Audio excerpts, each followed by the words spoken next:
কিসের বিপদ?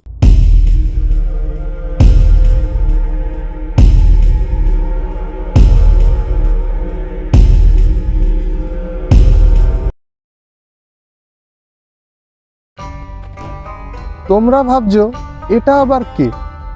তাহলে শোনো, আজ থেকে প্রায় অনেক দিন আগের কথা। এই গ্রামে বাস করত বিশ্বনাথ জমিদার। বিশ্বনাথ বাবুর একটা মস্ত বড় বাড়ি ছিল, আর সেই বাড়িতে লোক বলতে বিশ্বনাথ বাবু ও তার স্ত্রী আর তার ছেলে। বিশ্বনাথ বাবুর ছেলে পালিয়ে গিয়ে বিয়ে করেছিল। বিয়ে করার কিছুদিন পর কাজের জন্য বিশ্বনাথ বাবু তার ছেলেকে বলল বিদেশে যেতে হবে, আর তাকে বিদেশে পাঠিয়ে দেয়। আর এই লোকটাই হচ্ছে বিশ্বনাথ বাবুর একমাত্র ছেলে। সে বিদেশ থেকে বাড়িতে ফিরছে আজ। পথে আসার সময় গ্রামের একটা লোকের মুখে শুনল যে তার বাবা মা ও তার স্ত্রী কেউ আর বেঁচে নেই। কথাটা শোনা মাত্রই তার খুব কষ্ট হলো। সে মনের মধ্যে অনেকখানি দুঃখ নিয়ে বাড়িতে ফিরছে।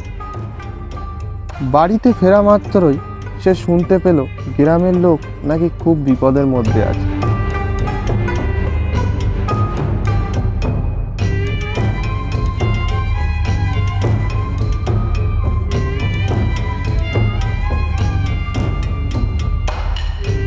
একদিন একটা গাছতলায় অনেক লোক মিলে কী সব যেন বলা কওয়া করছে। সে দূরে দাঁড়িয়েছিল, তারপর তাদের কাছের দিকে যেতে লাগলো।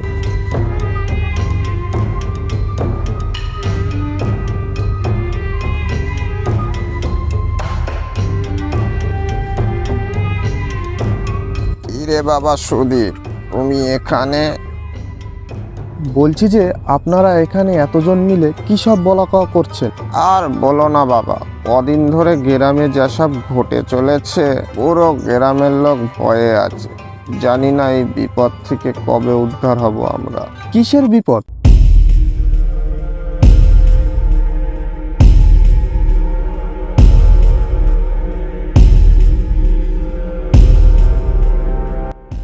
কদিন ধরে গ্রামের লোক রাতে কাজ থেকে বাড়ি আর ফিরছে না।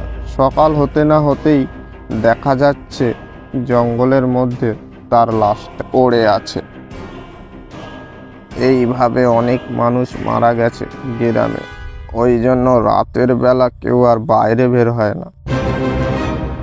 এখন পুরো গ্রামটা যেন একটা ভয়ের মধ্যে আছে। আমাদের চাঁদু খুড়ো তো বলছিল ও নাকি দেখেছে রাতের বেলা একটা কালো ছায়া গ্রামের আশেপাশে ঘোরাফেরা করে। এই সব কথা শোনার পর সুদীপ ওখান থেকে চলে এলো।